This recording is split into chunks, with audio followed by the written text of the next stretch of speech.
Good day, ladies and gentlemen. This is Sarah van Ginnen, aka Mr. VG. And today we are starting this beautiful chapter on probabilities. Now, I'm not going to go into too much of the real basics.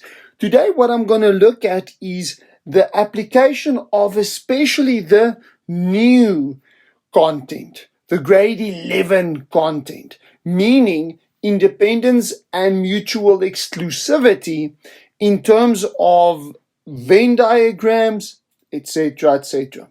So today we are going to look specifically at this sum. So in the Venn diagram, events A and B are shown in S. Okay? Probabilities are filled in. So what I would like you to do is hit the pause button, try the sum yourself, and make sure that you can do it first, and then we work through it. So when we have a look at the sum, it says there a few important things. First of all, the probabilities are filled in.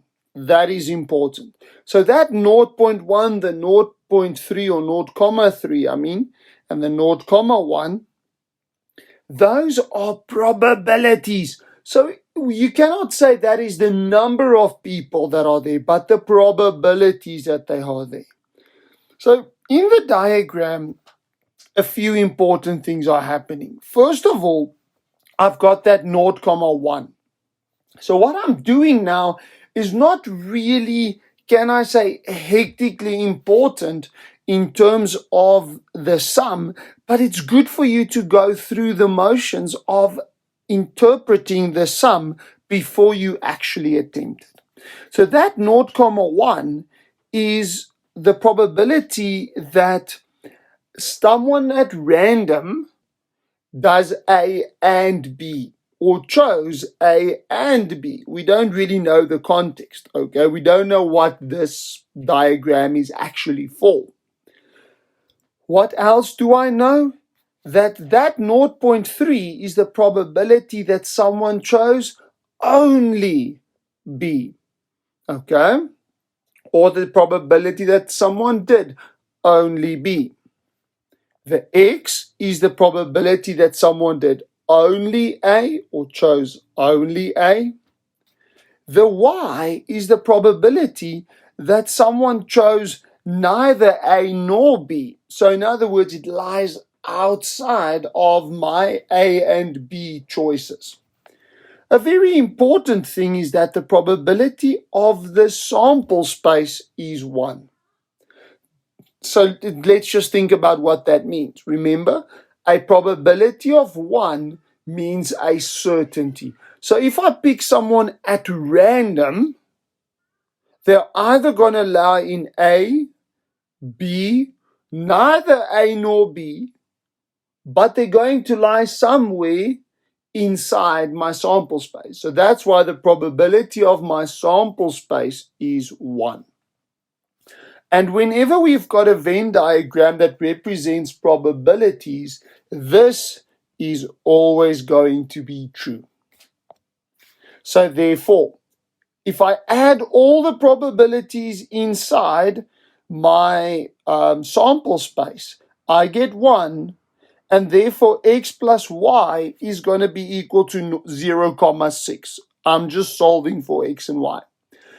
Ladies and gentlemen, it's one of the most important things for you to always understand is we must always try and bring in formulas. Try and take the maths and take it over or the English and put it into maths. So in other words, bring in formulas. I haven't even now looked at the question. I'm just digging through the information. So let's look at the first question. Will the event of A and B be mutually exclusive? Remember what mutually exclusive means. It means that A and B cannot happen at the same time. So the probability of A and B happening is 0. Well, is that the truth, yes or no? No, it is not the truth. It cannot be 0 because the probability of A and B that purple, dark purple, is 0, 1. So no, it's not mutually exclusive. Remember this, they love to ask it for 1 or 2 marks. They can say, give a reason for your answer. And the reason for my answer in this case is because the probability of A and B is 0, 1. Now we get to the B question. Probability, or find X and Y if A and B are independent events. Now, what does independence mean? Independence means that the outcome of one of the events does not affect the outcome of the other event. Always bring in formulas. Now, what is the formula for independence? The probability that A and B happens must be the probability of A multiplied by the probability of B. So that is the definition, the formula for independence. Very important. The moment you hear independence, you know you've got to go to this formula. Okay? No matter whether the one outcome looks at it, it must be. It has to affect the other one. If that formula holds true, ladies and gentlemen, then it is independent. Very, very, very important. So let's have a look now at going to my sum. What is the probability of A and B? If we look back there, the probability of A and B, remember, ladies and gentlemen, is that part there. So the probability of A and B happening is 0, 1. Now, if I look at the probability of A, that is X plus 0, 1. If you want me, just remember it's that only A plus the overlap. What about the probability of B? Well, that's at 0, 3 plus the overlap. Okay, let me just show you again.